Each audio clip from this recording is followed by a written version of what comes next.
Hello guys, welcome back to this channel. तो आज मैं द न्यू म्यूटेंट मूवी को एक्सप्लेन करने वाली हूँ। इस मूवी की शुरुआत में हमें एक डैनी नाम की लड़की को दिखाया जाता है जो कि अचानक नींद से जाग जाती है। तभी उसके पास उसके पापा आते हैं और वो उसको लेकर जंगल में भाग जाते हैं। जब ये दोनों जंगल में पहुँच जाते हैं तो डैनी के फादर उसको एक पेड़ के नीचे छुपा देते हैं और उससे कहते हैं कि तुम यहीं पर रहना, मैं जो घायल लोग हैं उनकी मदद करने के लिए जा रहा हूँ और मैं वापस तुमसे यहीं पर आकर मिलूंगा। डैनी अपने पापा को जाने से रोकती है लेकिन उसके पापा जाने लग जाते हैं। तभी वो देखती है कि कुछ लोगों ने उसके पापा को मार दिया है और उसके नज़रों के सामने ही उसके पापा की डेथ हो जाती है।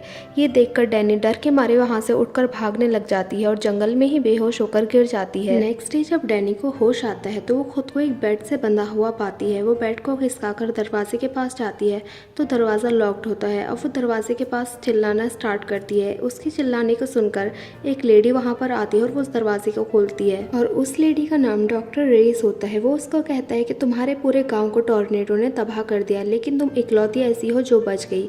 इसके बाद वो उससे कहती है कि तुम एक म्यूटेंट हो और वो उसको बताती है कि यहाँ पर एक संस्था है जो कि नए म्यूटेंट्स का ख्याल रखती है। डैनी उससे पूछती है कि आपको कैसे पता कि मैं म्यूटेंट हूँ। वो कहती है कि इस संस्था के पास ऐसे रिसोर्सेज है जिसके थ्रू हम पता लगाते हैं म्यूटेंट्स के बारे में। और वो डैनी को शांत रहने के लिए बोलती है। वो कहती है कि अगर तुम शांत रहोगी तो मैं तुम्हें खोल दूंगी। इसके बाद डॉक्टर रेस डैनी का ट्रॉमा दूर करने के लिए उससे थोड़ी बात करती है। यहाँ पर डैनी उनसे पूछती है कि मुझे कितने दिन और यहाँ पर रहना पड़ेगा। तो डॉक्टर रेस उनसे कहती है कि जब तक मैं ये पता नहीं लगा लेती कि तुम खुद के लिए खतरनाक नहीं हो तब तक तुम्हें यहीं पर रहना पड़ेगा। इसके बाद हमें नेक्स्ट डे का सीन दिखाया जाता है जहाँ पर डॉक्टर रेस कुछ और म्यूटेंट्स के साथ बैठी होती है जिसका नाम होता है सैम, इलियाना, रॉबर्टो और रायन। तभी वहाँ पर डैनी भी आ जाती है और जो डॉक्टर रेस होती है वो डैनी का इंट्रोडक्शन इन सबसे कराती है। अब डॉक्टर रेस यहाँ पर सभी लोगों से पूछती है कि तुम लोगों को कैसे पता चला तुम म्यूटेंट्स हो। यहाँ पर जो रायन होती है वो अपनी कहानी बताती है। वो कहती है कि जब मैं 13 साल की थी तब मैं जंगल में भाग रही थी। तभी वहाँ पर मुझे एक पादरी मिला और मैंने उनको अपनी कहानी सुनाई लेकिन उन्होंने मुझे मारना स्टार्ट कर दिया और उन्होंने मुझे अधमरा होने तक माना। तभी डॉक्टर रेंज के कहने पर इलियाना डैनी को बाहर घुमाने के लिए लेकर जाती है। जब डैनी बाहर जाती है तो देखती है कि यहाँ पर कोई भी गेट नहीं है तो वो यहाँ से भागने की कोशिश करती है लेकिन यहाँ पर एक इनविजिबल वॉल होती है जिससे टकराकर डैनी गिर जाती है। उसकी ऐसी हालत देखकर इलियाना उस पर हंसना स्टार्ट कर देती है और उसका मजाक बनाती है। डैनी को ये देखकर बहुत ज़्यादा गुस्सा आता है। तब वो इलियाना की तरफ उसको मारने की दौड़ती है लेकिन इलियाना अपनी पावर्स का यूज़ कर यहाँ से गायब हो जाती है। इसके बाद हमें दिखाया जाता है कि डैनी एक ऊंची बिल्डिंग पर जाती है और वहाँ से सुसाइड करने की कोशिश करती है लेकिन तभी वहाँ पर रायन आ जाती है और वो उसको बचा लेती है। अब रायन और डैनी में गहरी फ्रेंडशिप हो जाती है और वो दोनों एक दूसरे के दोस्त बन जाते हैं। अब डैनी और रायन बात करना स्टार्ट करते हैं तो रायन उसको सैम के बारे में बताती है। वो कहती है ये सैम एक छोटे शहर में पला बड़ा है और वो अपनी फैमिली को सपोर्ट करने के लिए स्कूल छोड़ देता है और माइंस में काम करने लग जाता है। इसके बाद ये दोनों एक कमरे में जाते हैं। यहाँ पर रायन डैनी को गुड नाइट बोलती है और यहाँ से चली जाती है और रात में डैनी को बहुत ज़्यादा बुरा सपने आते हैं। इसके बाद हमें दिखाया जाता है कि सैम एक कमरे में अकेला बैठा होता है और उसको सपने आना स्टार्ट हो जाते हैं। यहाँ पर वो देखता है कि एक वॉशिंग मशीन हिल रही है। तभी उसको पापा उसके सामने दिखाई देते हैं और वो उससे कहते हैं कि तुमने ऐसा क्यों किया सैम, और तुम देखो तुम्हारी वजह से क्या हो गया।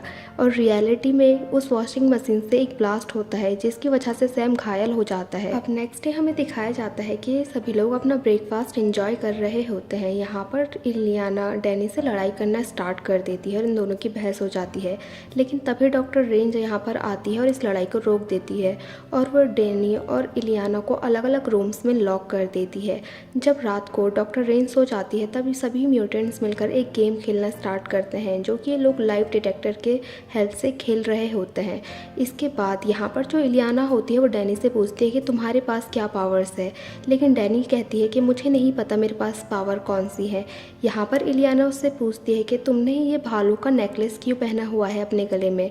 तब डैनी उसको बताती है कि बचपन में मुझे अंधेरे से बहुत ज़्यादा डर लगता था तब मेरे पापा ने मुझे ये पहनाया था और वो कहते थे कि हम सबके अंदर एक भालू होता है और बचपन में वो भालू छोटा और वीक होता है क्योंकि हम भी छोटे होते हैं लेकिन जैसे जैसे हम बड़े होते जाते हैं वो हमारे डर की वजह से और हमारे ताकत की वजह से बड़ा और स्ट्रॉन्ग बन जाता है। अब next day Ileana doctor range को एक दवाई खिला देती है जिससे कि उनको नींद आ जाती है और इसके बाद ये सभी लोग पार्टी करना स्टार्ट करते हैं।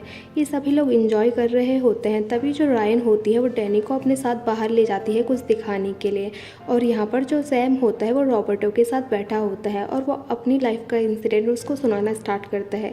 सैम कहता है कि मैं एक दिन माइल्स में काम कर रहा था अपने पापा और बाकी सभी लोगों के साथ, तभी मुझे अचानक से बहुत ज़्यादा डर लगना स्टार्ट हो जाता है और वो कहता है कि मैं ब्लास्ट हो जाता हूँ और जिसकी वजह से वहाँ पर काम करने वाले सभी लोग मर जाते हैं, उनके साथ साथ मेरे पापा भी मर जाते हैं और इस बात का मुझे बहुत ज़्यादा अफसोस है। तब सैम रॉबर्टो से कहता है कि तुम मुझे अपनी लाइफ का इंसिडेंट बताओ, लेकिन रॉबर्टो उसको कुछ भी नहीं बताता और यहाँ से उठकर बाहर चले जाता है। जब वो बाहर होता है तो उसको इलियाना के पूल में से गाने की आवाज़ आ जाती है और वो इलियाना के साथ पूल में जाकर नहाने लग जाता है। अब यहाँ पर वो इलियाना के पास जाता है और उसको अपना इंसिडेंट बताता है। वो कहता है कि एक दिन मैं अपनी गर्लफ्रेंड को किस कर रहा था, तभी वो कहता है कि मैं अपनी गर्लफ्रेंड को पकड़ने के लिए जाता हूँ और मेरी गर्लफ्रेंड को में आग लग जाती है और मेरी गलती की वजह से वो मर जाती है। और वो कहता है कि लेकिन मैं ऐसा नहीं चाहता था। अब इलियाना उसका मूड ठीक करने के लिए उसके साथ खेलना स्टार्ट कर देती है। अब दूसरी साइड हमें रायन और डैनी को दिखाया जाता है। रायन डैनी को लेकर हॉस्पिटल के बाहर आ जाती है और ये दोनों यहाँ पर बहुत सारी बातें करने लग जाते हैं। अब ये दोनों बातों बातों में ही एक दूसरे को किस करने लग जाते हैं। इसके बाद हमें वापस से इलियाना और रॉबर्टो को दिखाया जाता है। यहाँ पर रॉबर्टो की डेड गर्लफ्रेंड की आत्मा उससे बदला लेने के लिए आती है। अब डॉक्टर रेंज की भी आंख खुल जाती है और वो देखती हैं कि रॉबर्टो पूरी तरह से जल रहा है और वो पूल के पास खड़ा है।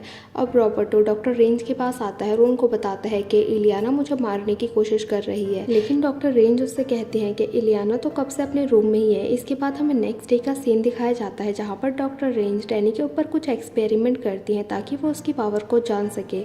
अब हमें यहाँ पर दिखाया जाता है कि डैनी को नींद आ जाती है और वो कुछ सपने देखना स्टार्ट करती है। इन सपनों में देखती है कि कहीं पर बच्चों के ऊपर अत्याचार किए जा रहे हैं और हमें दिखाया जाता है कि रायन वॉशरूम में नहा रही होती है, तभी एक प्रीस्ट की आत्मा उसके ऊपर हमला करती है और वो उसके गले पर एक सिंबल बना देती है, जिसकी वजह से रायन दर्द से चिल्लाने लग जाती है। और यहाँ पर जो इलियाना होता है वो डैनी को ही इस सब के लिए जिम्मेदार मानती है और वो अपनी पावर्स के साथ उस पर हमला कर देती है। जैसे ही वो उसका गला दबा ही रही होती है तभी उसको एक स्माइली फेस दिखता है, जिसकी वजह से डर की वजह से इलियाना उसको छोड़ देती है और नीचे गिर जाती है। अब जो डॉक्टर रेंज होती है वो इलियाना के गले पर एक नींद की दवा का इंजेक्शन लगा देती है जिससे कि उसको नींद आ जाए और ऐसा ही होता है। इसके बाद हमें दिखाया जाता है कि डॉक्टर रेस के पास एक मैसेज आता है जिसमें लिखा होता है कि डैनी को मार दो।